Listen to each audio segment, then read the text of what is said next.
केरल में मल्लपुरम जिले में स्थित ये छोटा गांव लगभग 2000 परिवारों के लिए निवास है। ये असामान्य बात है कि इन परिवारों ने करीब 220 जुड़वा बच्चों का जन्म दिया है। एक आंकड़ों के मुताबिक कोदिनी में पैदा हुए जुड़वा बच्चों की औसत संख्या लगभग 6 गुना है। डॉक्टर कृष्ण श्री बिजू जो एक स्थानीय डॉक्टर है और इस जुड़वा के रहस्य को समझने की कोशिश कर रहे हैं। ये मानते हैं कि गांव की भोजन की आदत एक कारण हो सकता है। कई रिसर्चर्स ने परिणाम प्राप्त करने की कोशिश की है, लेकिन कोई भी सफल नहीं हुआ है। चीन सिंधु घाटी सभ्यता एक बेहद विकसित सिविलाइजेशन थी। 1920s में इस सिविलाइजेशन के दो बड़े शहरों हड़प्पा और मोहेंजोदारो की खोज हुई थी।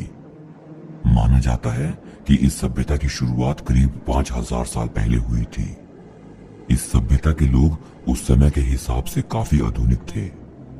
हड़प्पा और मोहेंजोदारो से जो अवशेष मिले हैं, उन्हें देखकर ये पता चलता है कि इन शहरों के लोग एक बेहतरीन जिंदगी जीना सीख चुके थे। ये लोग पकी हुई ईंटों के मकानों में रहते थे। इन शहरों में बड़े भवन, ऊंची इमारतें बनी हुई थी। घरों के गंदे पानी को निकालने के लिए ढकी हुई नालियां बना रखी थी और लोगों के नहाने के लिए बड़े हमाम बने हुए थे। अब एक सवाल जिसने इतिहासकारों को सालों से परेशान किया हुआ है, वो ये कि कैसे इस बेहद विकसित और विशालकाय सभ्यता का अंत हो गया। सिंधु घाटी सभ्यता की खोज हुए 100 साल से भी ज्यादा का समय बीत चुका है, लेकिन इसके विनाश का कारण आज भी एक हिस्टोरिकल पजल बना हुआ है। बहुत सारी थियोरीज दी जाती हैं। कुछ कहते हैं कि जलवायु परिवर्तन या बाढ़ ने सभ्यता को खत्म कर दिया। कुछ कहते हैं कि कोई महामारी फैली थी और कुछ मानते हैं कि यहाँ आर्यों ने हमला किया था। दिल्ली के एक छोटे शहर में पैदा हुई शांति देवी एक 4 साल की छोटी बच्ची थी, पर वो किसी बुजुर्ग महिला की तरह बर्ताव करती थी।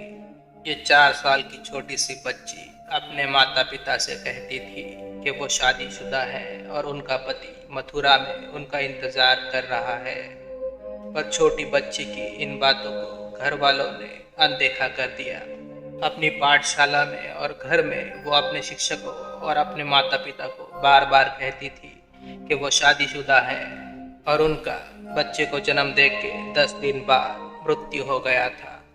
पाठशाला के शिक्षकों की माने तो ये बच्ची अपनी मथुरा की क्षेत्रीय भाषा में बात करती थी और बार बार अपने पति केदारनाथ का नाम लेती थी।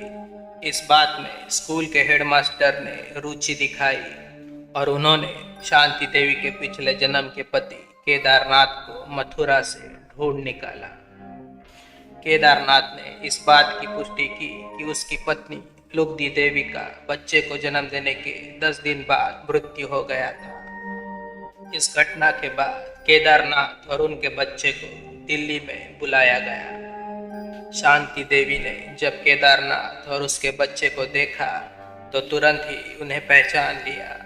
केदारनाथ ने उस छोटी बच्ची से कई सवाल किए, पर हर सवाल का जवाब शांति देवी ने बखूबी दिया। इस सवाल जवाब के सिलसिले के बाद केदारनाथ को यकीन हो गया था कि ये और कोई नहीं, उसकी पत्नी लुब्धि देवी का पुनर्जन्म है।